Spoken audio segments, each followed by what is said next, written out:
Hello students, स्वागत है आपका अपने YouTube channel NCERT smart network के यूट्यूब चैनल पर। जैसा कल मैंने आपको बताया था, कल परसों की क्लास में अपन ने कहा था ना, अपन जब भी अब नए टॉपिक पर मिलेंगे तो अपन स्टडी करने वाले हैं अपने नए लेक्चर पर। और वो नया लेक्चर अपन किताब के स्टार्ट करने वाले हैं जिस पर अपन स्टडी करने वाले हैं ट्रिग्नोमेट्रिक चैप्टर, त्रिकोणमितीय चैप्टर।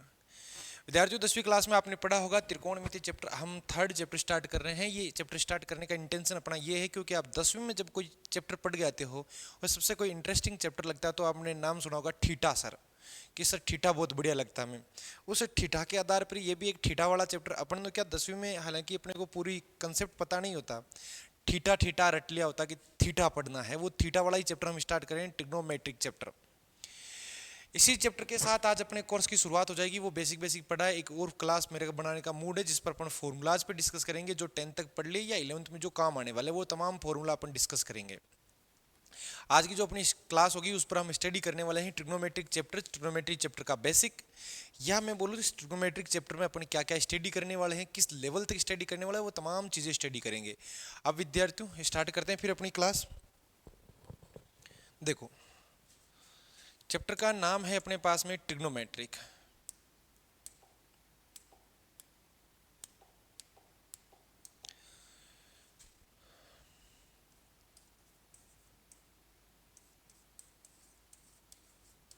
ट्रिग्नोमेट्री, ट्रिग्नोमेट्री चैप्टर के अंदर ये जो शब्द बना हुआ है आपसे किस किस से मिलकर के बना हुआ है, मैं शब्द को ब्रेक करने का प्रयास कर रहा हूँ। एक तो लिखा हुआ है ट्री, एक लिखा हुआ है गोन को अलग कर लो, और ये नैन छोड़ रहा हूँ, और ये मैट्री लिख रहा हूँ मैं। इन तीन शब्दों से मिलकर ये ट्रिग्नोमेट्री शब्द बनता है। ट्रिग्नोमेट्री का मतलब होता है ट्री माने तीन, गोन माने भुजाएं, और मैट्री माने उनकी ज्यामितीय व्याख्या। तीन भुजाओं से घिरी हुई बंद आकृति अपने पास में त्रिभुज कहलाती है, और उन तीन भुजाओं के अपन तमाम स्टडी जो करने वाले हैं वो त्रिकोणमिति के अंदर आने वाला है। तीन कोण के दो, तीन भुजाएं के दो, अपन तीन कोण, त्रिकोणमिति, तीन कोणों की मिति माने ज्यामिति, उसकी तमाम वो मेजरमेंट का स्टडी करना ही त्रिकोणमिति कहलाता है। ट्री माने तीन, गोन माने भुजाएं, और मेट्री माने ज्यामिति, तीन भुजाओं की ज्यामिति व्याख्या करना ही अपने पास में क्या है, त्रिकोणमिति है। तो ज़्यादा लंबी चौड़ी कोई बात नहीं है। त्रिकोणमिति में सिंपल सा बात है कि तीन भुजाओं के बारे में स्टडी करेंगे, वो तमाम चीज़ें त्रिकोणमिति के भीतर आने वाली है। तो त्रिकोणमिति की अगर हम बात करें तो त्रिकोणमिति आप समझ गए होंगे, तीन भुजाओं से घिरी हुई बंद आकृति के बारे में अपने को स्टडी करनी है, माने एक त्रिभुज के बारे में तमाम चीज़ें पढ़नी है। उसमें कौन होगा, हालांकि अपन त्रिकोणमिति अनुपात हम 10 तक पढ़ के आते हैं, और 10 तक जो त्रिकोणमिति अनुपात होते हैं उसके हम त्रिकोणमिति अनुपात 6 बताते हैं। कौन कौन से, साइन, कोस, टेन, कोट, सेक, कोसेक। उन पर जाने से पहले त्रिकोण, ये जो कोण शब्द है इस पर मैं स्टडी करने वाला हूं। ये कोण क्या होता है विद्यार्थियों? कोण की सीधी सीधी परिभाषा ये होती है, कोण किस आकृति से मिलकर कोण बनता है, कोण कहते किसे हैं, वो तमाम चीजें हम स्टडी करेंगे। कोण भी दो तरीके होते हैं, एक तो धनात्मक कोण होता है, एक ऋणात्मक कोण होता है। वो क्या क्या होता है वो हम स्टडी करने वाले हैं। तो देखो, मैं बात करूं अगर कोण की, मैं शब्द क्या बोल रहा हूं विद्यार्थियों, कोण। अपन क्या बोल रहे हूं मैं, कोण। कोण क्या होता है, एंगल। एंगल के बारे में अगर मैं आपसे पूछूं कि भाई बताओ एंगल क्या है, एंगल के बारे में अगर अपन स्टडी करें तो हम हर कोई लगभग जानता है कि सर इस प्रकार की कोई एक कोई बिंदु ले लो, इस बिंदु के परित घूमने पर जो आकृति बनती है वो अपने पास में कौन कहलाता है। जैसे ये कोई बिंदु है, ये कोई पॉइंट है, इस बिंदु के परित, इस बिंदु के चारों ओर या परित कहीं पर भी घूमने पर जो शेप बनेगा वो अपने पास में एंगल है। जैसे ये एक पॉइंट है, ये एक पॉइंट है, इसके इधर घूमने का मैं प्रयास करता हूँ, यहाँ से स्टार्ट करता हूँ और यहाँ तक घूम जाता हूँ। अब घूमने पर ये जो एंगल बना हुआ है, ये जो आकृति बनी है, इतनी सी आकृति, ये जो आकृति बनी है, ये अपने पास में क्या कहलाती है भाई, कोण कहलाती है। हालांकि फिजिक्स में आप पढ़ते हो। अब जब ये कोण बन चुका है तो अपने को ध्यान रखना, ये जब एंगल बना है तो इसको मैं थीटा लिख रहा हूँ। तो ये जो रेखा होती है वो मेरे पास में होती है प्रारंभिक रेखा कह दो या भुजा कह दो। कौन सी भुजा है, प्रारंभिक भुजा। और जहां पर ये एंगल खत्म होता है उसे कहा जाता है अंतिम भुजा। वापिस ध्यान रखना, कोण की डेफिनेशन ये होगी, किसी भी एक फिक्स पॉइंट के इर्द गिर्द घूमने पर जो डायग्राम बनता है वो अपने पास कोण कहलाता है। जैसे मैंने एक पॉइंट फिक्स कर दिया, इसके इधर घूमने का अपन ने प्रयत्न किया तो जो आकृति बन के आई वो मेरे पास में क्या है, कोण। अब जहां से ये मैंने स्टार्ट किया था वो मेरे पास में हो जाती है प्रारंभिक भुजा, और जहां मैंने ये खत्म किया है वो मेरे पास में क्या हो जाती है, अंतिम भुजा। परिभाषा की कोई ज्यादा जरूरत नहीं, आप तो कोण को सिंपल सा ध्यान रखो, कोण किसे कहने वाले हैं। इस प्रकार की कोई आकृति होगी, इस प्रकार की कोई आकृति होगी, किसी बिंदु के परित घूमने पर जो आकृति बनती है उसे ही क्या कहते हैं, कोण कहते हैं। आप परिभाषा लिखना चाहो तो लिख सकते हो। किसी बिंदु के परित किसी कोण की अगर परिभाषा की मैं बात करूं, परिभाषा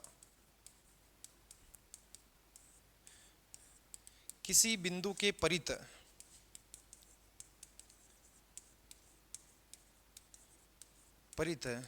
घूमने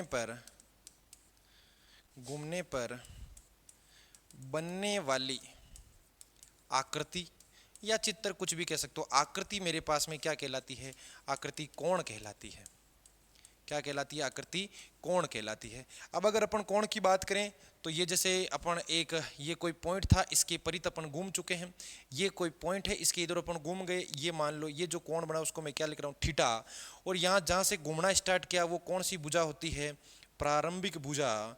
और जहाँ अपन घूमना खत्म किया वो कौन सी भुजा होती है, अंतिम भुजा, initial side, and side.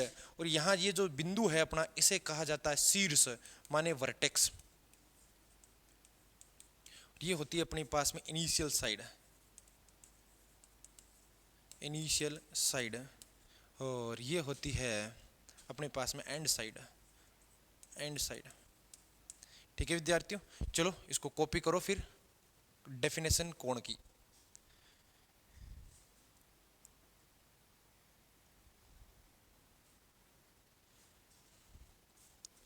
Initial side, and side, तो ये थी अपने पास में कोण की परिभाषा, माने किसी बिंदु के इर्द गिर्द घूमने पर जो शेप बनेगा वो मेरे पास में कोण कहलाएगा। अब कोण में भी दो तरह के कोण बनते हैं मेरे पास में। एक तो होता है मेरे पास में धनात्मक कोण, एक होता है ऋणात्मक कोण। एक होता है मेरे पास में धनात्मक कोण और एक दूसरा होता है मेरे पास में ऋणात्मक कोण। दो तरीके के कोण पढ़ते हैं अपन, पॉजिटिव एंगल और एक मिनट, पॉजिटिव एंगल, और एक होता है अपने पास में नेगेटिव एंगल। दो तरीके के कोण होंगे, पॉजिटिव एंगल, नेगेटिव एंगल। होना क्या है पॉजिटिव एंगल, नेगेटिव एंगल, विद्यार्थियों समझना बिल्कुल आसान है। पॉजिटिव नेगेटिव एंगल क्या होता है, पॉजिटिव नेगेटिव। अगर मेरे पास में एक शेप इस तरह की बनी हुई है, जैसे एक डायग्राम बना रहा हूं मैं, ये एक डायग्राम बना रहा हूं, यहां पर अपन इसको क्या देते हैं, थीटा। अच्छा, ये जो अपन ये क्या कहते हैं, एक प्रारंभिक बिंदु होगा, उसके परित घूमने पर जो शेप बनेगा वो कौन होगा। अब घूमना भी दो तरीके से हो सकता है कि आप इस प्रकार घूम रहे हो, मार्कर पर नोट करना, हो सकता है आप इस प्रकार घूम रहे हो और हो सकता है आप इस प्रकार घूम रहे हो। भाई दो तरीके होंगे घूमने के। जैसे ये कोई पॉइंट है, इसके मैं इधर ऐसे घूम रहा हूं, ऐसे चल रहा हूं मैं, ये घूमने की दिशा कुछ इस तरह है। और अगर आपकी इच्छा हुई कि सर मैं ऐसे नहीं चल के ऐसे चलूंगा, तो घूमने की दिशा ये थोड़ी सी अलग हो जाएगी। ये दोनों दिशाएं अलग अलग है अगर आप नोट करो तो। अब अगर मैं इसको नोट करूं तो ये वाली दिशा है ना, ये घड़ी की विपरीत दिशा में है। अपने पास में घड़ी कुछ इस तरह चलती है, जैसे ये हाथ है तो अपनी घड़ी कुछ इस तरह चलती है, माने इस दिशा में। अपने पास में ये घड़ी तो कुछ इस तरह घड़ी चलती है। ये तो कौन सी दिशा हो गई, ये दिशा हो गई अपने पास में क्लॉकवाइज। कौन सी दिशा हो गई, क्लॉकवाइज। और अगर मैं इसकी बात करूं तो ये कौन सी दिशा हो गई अपने पास में, एंटी क्लॉकवाइज। ये कौन सी दिशा हो गई अपने पास में, एंटी क्लॉकवाइज।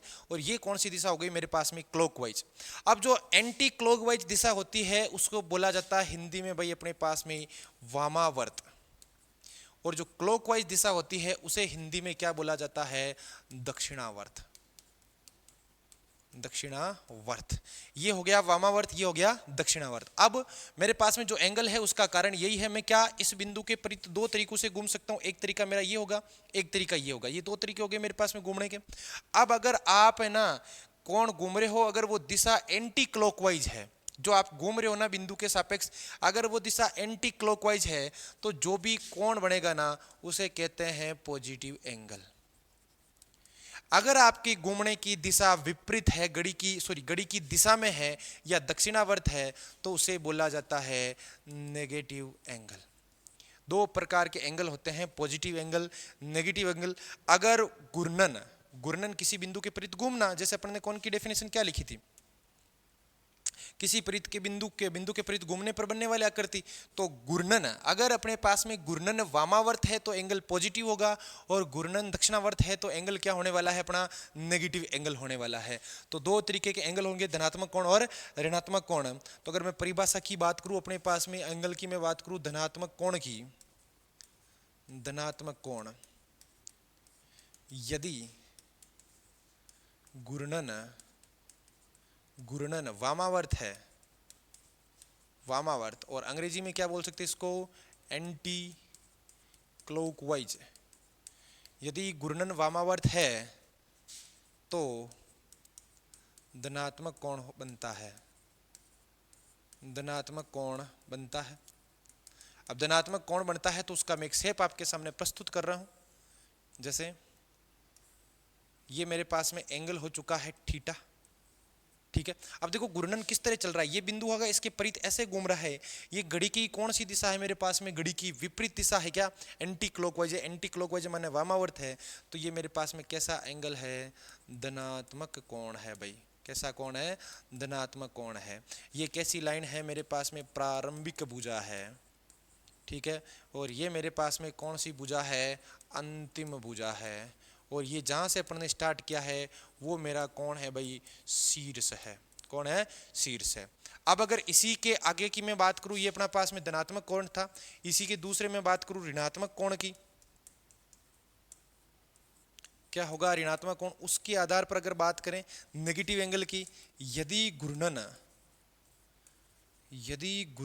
क्या हो अपने पास में, दक्षिणावर्त हो, यदि घूर्णन क्या हो, दक्षिणावर्त हो। दक्षिणावर्त को और क्या कह सकते हैं अपन, दक्षिणावर्त को क्या कह सकते हैं अपन, क्लॉकवाइज, घड़ी की दिशा में दक्षिणावर्त हो तो ऋणात्मक कोण बनता है। हो तो कैसा कोण बनता है, ऋणात्मक, नेगेटिव एंगल बनता है, ऋणात्मक कोण बनता है। इसका मैं आपको डायग्राम भी बता देता हूं। डायग्राम कुछ इस तरह का बना लेना आप। ये अपने पास डायग्राम इस तरह घूम रहा है तो ये हो जाएगा माइनस का थीटा, वो था प्लस थीटा, ये हो गया माइनस थीटा। और जहां से स्टार्ट हो गई वो हो गई अपने पास में प्रारंभिक भुजा, ये हो गई मेरे पास में प्रारंभिक भुजा, ये हो गई मेरे पास में अंतिम भुजा। और ये जहां से अपन जिसके परित घूम रहे हैं वो अपना क्या हो जाएगा, शीर्ष। तो दो प्रकार के एंगल होंगे, पॉजिटिव और नेगेटिव। घूर्णन वामावर्त है तो पॉजिटिव, दक्षिणावर्त है तो नेगेटिव। ये कॉपी करो पहले, देखे आप।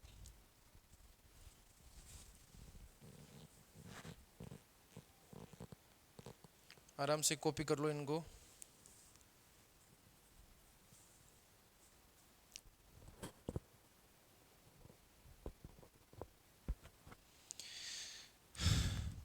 हो गई कॉपी। आगे कौन से दो एंगल होंगे, एक तो धनात्मक कोण होगा, एक क्या होगा मेरे पास में ऋणात्मक कोण, और दोनों की डेफिनेशन, दोनों के डायग्राम। अच्छा, अब मैं कुछ चीजें आपसे कॉमन सेंस जानना चाह रहा हूं। जैसे एक डायग्राम बना कुछ इस तरह का, ऐसा मान लो, ठीक है। अब मेरे को ये कोण पता करना, देखो घूर्णन देखना आप किस तरह चल रहा है, इस तरह ये घूर्णन चल रहा है, और ये कोण पता करना, ये 180 डिग्री का कोण बनता है। और घूर्णन अपना दक्षिणावर्त वामावर्त, घूर्णन वामावर्त, इसलिए एंगल कैसा होगा, पॉजिटिव, और कितना डिग्री, 180 डिग्री। अगर मैं बात करूं इसकी इस प्रकार बना के, जैसे कोई अपने पास में डायग्राम कुछ ऐसा बना लेता हूं मैं, ये डायग्राम है मेरे पास में, ठीक है। अब मैं वहां यहां से स्टार्ट कर रहा हूं इसको, और मेरे को एंगल पूछ रहा हूं, बताओ ये यहां से यहां तक एंगल कितना है, बताओ। देखें तो देखो ये आड़ी लाइन जहां से यहां तक बनती है 180 हो चुका, प्लस 90 कितना होगा, 270 है। क्लॉकवाइज है कि एंटी क्लॉकवाइज है, ये एंटी क्लॉकवाइज है तो पॉजिटिव होगा कि नेगेटिव होगा, ये पॉजिटिव होगा। कितना पॉजिटिव होगा, 270 डिग्री। अब अगर मैं इस तरह के कोण की बात करता आपके सामने, ऐसा कोण होता मेरे पास में,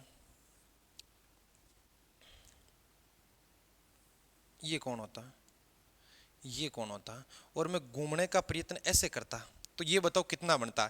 ये अपने पास में देखो इस लाइन से इस लाइन, और घूर्णन कैसा है अपने पास में, ये जो घूर्णन है अपने पास में कैसा घूर्णन है, दक्षिणावर्त एक वामावर्त, दक्षिणावर्त है तो क्या बनेगा, माइनस का 90। अगर मैं इस तरह डायग्राम की बात करता, एक ये मेरा एक डायग्राम होता, और मैं कुछ इस तरह घूम जाता इस पर, तो घूर्णन देखो, देखे दक्षिणावर्त है एक वामावर्त है।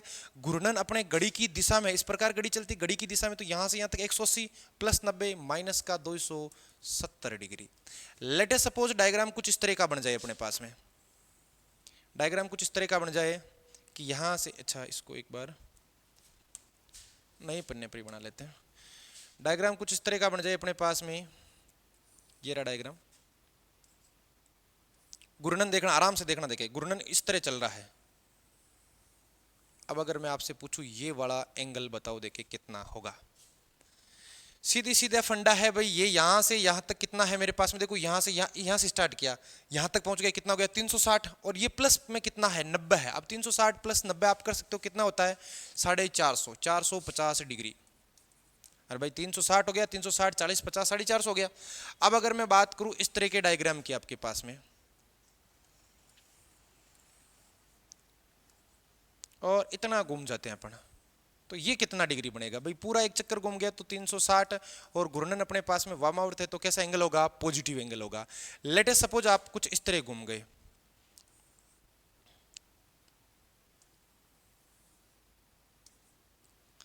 आपके घूर्णन कुछ इस तरह था, आराम से देखो, देखे मैं एक राउंड जैसे ही घूमता हूं 360 बनता है, फिर दूसरा राउंड स्टार्ट किया 360 और घूम गया तो कितना हो गया 720। अब डिफेंड करता है आपने दिशा कैसे ली है, मेरी दिशा गौर करना, इस प्रकार चला हूं मैं, ये घड़ी की दिशा है, ये घड़ी की दिशा है, घड़ी की दिशा है तो कैसा होगा माइनस का 720, और दो राउंड काट दिए 360 360 कितना हो गया 720। ये कुछ एग्जाम्पल है जो आप वहां पर कॉपी कर सकते हो, कौन सा पॉजिटिव होगा कौन सा नेगेटिव होगा, फटाफट इनको कॉपी करो। देखिए बिल्कुल ये आसान एग्जाम्पल आपके सामने।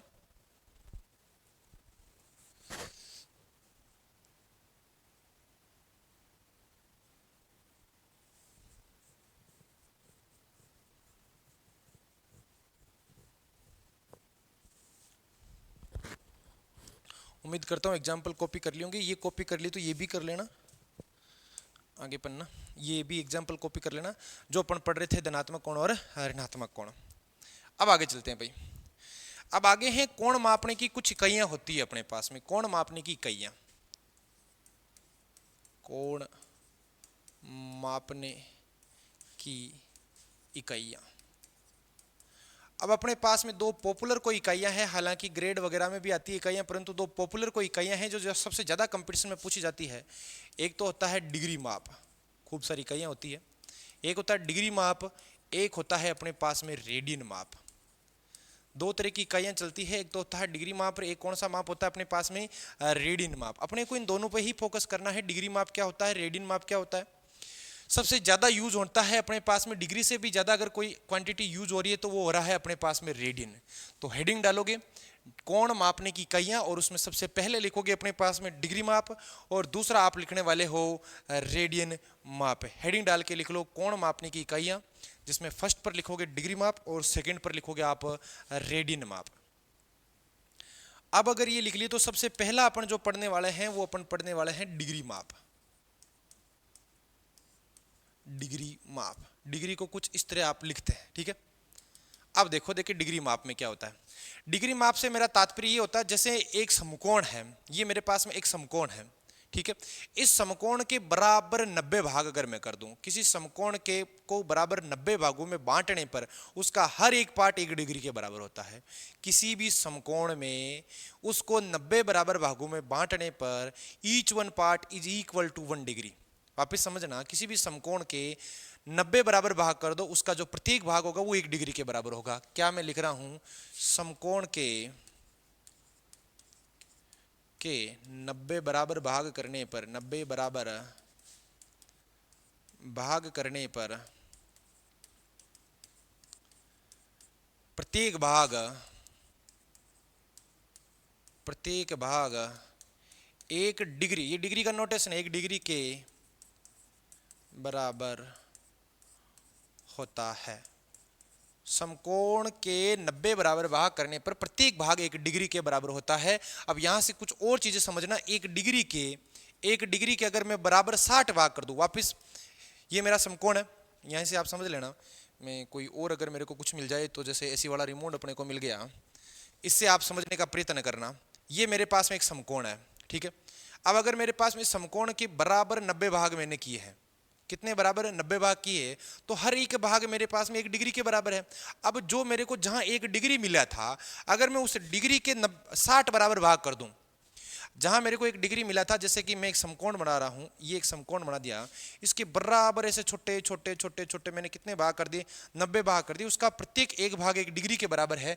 अब मेरे को वो डिग्री जहां से मिली, मान लो ये लगभग 1 डिग्री था, लेटे सपोज ये लगभग 1 डिग्री था। अब इस 1 डिग्री के अगर मैं बराबर छोटे छोटे छोटे छोटे 60 भाग कर दूं, तो प्रत्येक भाग 1 मिनट के बराबर होता है। कहने का मतलब है 1 डिग्री में कितने मिनट होंगे, फिर 1 डिग्री में कितने मिनट होंगे, 60 मिनट होंगे। वापिस यहां से देखो, एक समकोण के 90 बराबर भाग करने पर प्रत्येक भाग 1 डिग्री के बराबर होगा। कहने का मतलब एक समकोण में कितनी डिग्रियां होगी, 90 डिग्रियां होगी, और 1 डिग्री में कितने मिनट होंगे, 60। क्योंकि अगर 1 डिग्री के छोटे छोटे 60 भाग कर दूं, तो प्रत्येक एक भाग 1 मिनट के बराबर होगा। अब इस मिनट को नोटेशन ऐसे भी होता है, 1 डिग्री बराबर 60 और एक डैश लगा दो आप, 60 क्या हो जाएगा, मिनट। तथा अच्छा, ये तो बच्चा बच्चा जानता है कि 1 मिनट बराबर कितना सेकंड होता है, 60 सेकंड होता है। इसको भी लिखने का तरीका ये होता है कि 1 मिनट 1 डैश और 60 सेकंड माने कितना डैश, 2 डैश। तो कॉमन सेंस अपने पास में ये निकल के आया है कि 1 डिग्री बराबर 60 मिनट और 1 मिनट बराबर 60 सेकंड। डिग्री का संकेत है, मिनट का संकेत है, मिनट का संकेत है, सेकंड का संकेत है, ठीक है भाई। तो ये होती है अपने पास में डिग्री, ठीक है। तो इसको भी आप कॉपी करो सबसे पहले, फिर आगे की प्रोसेस पढ़ते हैं।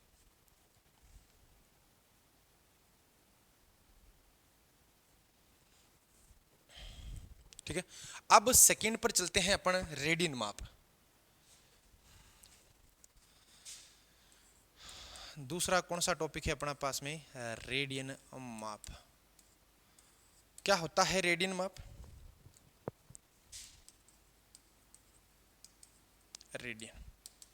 रेडियन माप में अपन क्या पढ़ने वाले हैं, रेडियन माप की परिभाषा क्या होगी। एक अगर मैं आपसे कॉमन सेंस एक सवाल पूछ रहा हूं, इधर एक डायग्राम देखना, ये मैंने एक पास में सर्कल बना हुआ, ठीक है। अब सर्कल में मैं जो जो चीजें दे रहा हूं वो सुनना पहले। ये मान लो 1 इकाई है, कुछ भी मान लो, 1 इकाई त्रिज्या है, और इसका ये जो चाप है ना, ये वाला चाप, ये भी 1 इकाई है, ये भी 1 इकाई है, और त्रिज्या भी कितनी इकाई है, 1 इकाई है। अब कॉमन सेंस सुनना, यहां पर मान लो जो एंगल बन रहा है वो कितना बन रहा है वो सुन लेना। यदि किसी, परिभाषा सुनना रेडियन की, यदि किसी चाप कितनी है, 1 इकाई के चाप द्वारा 1 इकाई के वृत्त के केंद्र पर जो कोण अंतरित होगा वो 1 रेडियन का होगा। आराम से परिभाषा सुनो वापस। एक कोई वृत्त है मेरे पास में 1 इकाई का है, तो उसका चाप भी मैंने कितना लिया, 1 इकाई। 1 इकाई के चाप द्वारा वृत्त के केंद्र पर अंतरित कोण 1 रेडियन का होता है। शर्त यह है कि जो वृत्त है ना वो 1 इकाई त्रिज्या का होना चाहिए। आराम से परिभाषा, 1 इकाई चाप द्वारा वृत्त के केंद्र पर अंतरित कोण 1 रेडियन का होता है। शर्त यह है कि उसकी जो त्रिज्या है वो भी 1 इकाई होनी चाहिए। अब अपनी शॉर्टकट में ये तो छोड़ो, अपन एक सूत्र जानते हैं, कोण बराबर चाप बट्टा त्रिज्या। कोण बराबर क्या जानते हैं अपन, सूत्र चाप बट्टा त्रिज्या। क्या सूत्र होता है, चाप बट्टा त्रिज्या। तो सिंपल सी बात, इस रेडियन, ये जो कोण आता है ना, ये किस में आता है, रेडियन में आता है। अब मैं सूत्र लिखने वाला हूं, कोण बराबर, कोण किस में आएगा अपने पास में, रेडियन में आएगा, और कोण का सूत्र होगा चाप बट्टा त्रिज्या। विशेष ध्यान रखना सूत्र की, कोण बराबर सूत्र क्या होगा, चाप बट्टा त्रिज्या। सिंपल सा है। इसका मतलब वृत्त में जो भी अपन कोण निकालेंगे, कोण किस में आएगा, रेडियन में आएगा, ना कि डिग्री में आएगा। रेडियन को डिग्री में बदलना सीखेंगे, डिग्री को रेडियन में बदलना सीखेंगे, दोनों ही प्रोसेस पढ़ेंगे। परंतु सूत्र विशेष ध्यान रखना कि क्या सूत्र होता है, कोण किस में आता है, रेडियन में, और कोण का सूत्र होता है चाप बट्टा त्रिज्या। ये भी आप कॉपी कर लो। फिर अपन पढ़ेंगे डिग्री और रेडियन में संबंध क्या होता है भाई, ये आराम से कॉपी करो पहले। ये कॉपी कर लिया आपने, कोण बराबर चाप बट्टा त्रिज्या, चाप यहां से मिल जाएगा। अब अगर मैं बात करूं अपने पास में सेकंड, डिग्री तथा रेडियन में संबंध। क्या डिस्कस कर रहे हैं अपन, डिग्री तथा रेडियन में संबंध। क्या होता है डिग्री तथा रेडियन में संबंध, वो स्टडी कर लेते एक बार आराम से। डिग्री तथा रेडियन में अगर मैं संबंध की बात करूं तो विद्यार्थियों एक विशेष ध्यान रखना, 1 डिग्री बराबर पाई बटा 180 रेडियन होता है। 1 डिग्री बराबर कितना रेडियन होता है? पाई बटा 180। और पाई का मान कितना होता है अपने पास? 22/7 होता है। अब अगर मैं बात करूं एक रेडियन की, एक रेडियन का मान जो होता है वो होता है 180 बटा पाई, और क्या होता है? डिग्री। पाई का मान 22/7 है, पाई का मान 22/7 है। 1 डिग्री बराबर पाई बटा 180 रेडियन, एक रेडियन बराबर 180 बट्टा पाई डिग्री। कहने का तात्पर्य, डिग्री में मान है उसको रेडियन में बदलना है तो पाई बट्टा 180 से गुणा करेंगे, कोई मान रेडियन में है डिग्री में बदलना है तो 180 बट्टा पाई से गुणा करेंगे। एग्जाम्पल की मैं बात करूं, पहले आप ये संबंध टिप लो, फिर मैं एग्जाम्पल पे आ जाता हूं। एक डिग्री बराबर पाई बटा 180 रेडियन और एक रेडियन बराबर 180 बट्टा पाई डिग्री। ये अगर आप टिप लिया तो अब देखो यहीं इस पर अगर मैं आपसे सिंपल सा एक सवाल पूछूं, बताओ 1 डिग्री बराबर तो ये है, तो बताओ मेरे को देखें 180 डिग्री बराबर क्या, सॉरी 180 डिग्री को पहले हटा देते हैं अपन, हल्का हल्का चलते हैं। मैं आपसे पूछूं बताओ 30 डिग्री का मान रेडियन में क्या होगा? 30 डिग्री का मान रेडियन में बताओ, 30 डिग्री का मान बताओ, किस में बताओ? रेडियन में बताओ। तो मेरे पास में 1 डिग्री बराबर पाई बाई 180 है, मैं जानता हूं 1 डिग्री बराबर पाई बटा 180 रेडियन है। तो मैं बात करूं अगर 30 डिग्री की, तो 30 से क्या हो जाएगा? गुणा। तो 30 गुणा पाई बाई 180 क्या हो जाएगा? रेडियन। 0 0 कटेगा, कितनी बार? 6 बार, सॉरी 6 बार कटेगा, आंसर क्या आएगा? पाई बाई 6 है। और जो उत्तर आया है वो किस में आ चुका है? रेडियन में। रेडियन का हालांकि नोटेशन सी होता है, आप सी लिख सकते हो ऊपर है ना, ऐसे पाई बाई 6 और ऊपर सी लिख सकते हो, ये नोटेशन होता है। हालांकि लिखो नहीं लिखो वो आपकी इच्छा है। हाँ, तो 30 डिग्री का अपने पास में रेडियन में मान क्या होगा? पाई बाई 6 है। अब अगर मैं आपसे पूछूं बताओ फिर 30 डिग्री का पाई बाई 6 है, तो बताओ 45 डिग्री का क्या होगा? बताओ देखिए 45 डिग्री का। अब 45 डिग्री का निकालने के लिए अपन क्या करने वाले हैं? 45 गुणा पाई बाई 180, सिमिलरली वही काम करने वाले। ये कट जाता है अपने 45 से, कितनी बार कट जाता है? 4 बार। और आंसर क्या आता है? Pi by 4। भाई काट लो आप 45 का पाड़ा, बोलो 45 90 135 वैसे चल रहा है, कितना हो गया? 180। तो 45 को लिख सकते हैं पाई बाई 4, 30 को लिख सकते हैं पाई बाई 6। तो ये साथ में ये दो एग्जाम्पल भी लिख लेना आप हल्के हल्के। भाई 30 डिग्री का मान क्या होगा? 45 डिग्री का मान क्या होगा?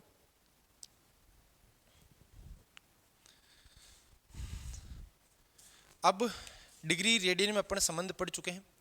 नेक्स्ट क्लास में जब भी अपन पढ़ेंगे, अपन क्या पढ़ने वाले हैं? आज की क्लास हालांकि रिकॉर्ड करने का बहुत कम ही चांस था, परंतु रिकॉर्ड करने का ऐसे कारण कि आपकी क्लासें डिस्टर्ब हो रही है, बहुत ज़्यादा तबीयत खराब हो रखी है। हालांकि फिर भी एक थोड़ा सा सेट करके आपके माहौल बनाया क्लास का।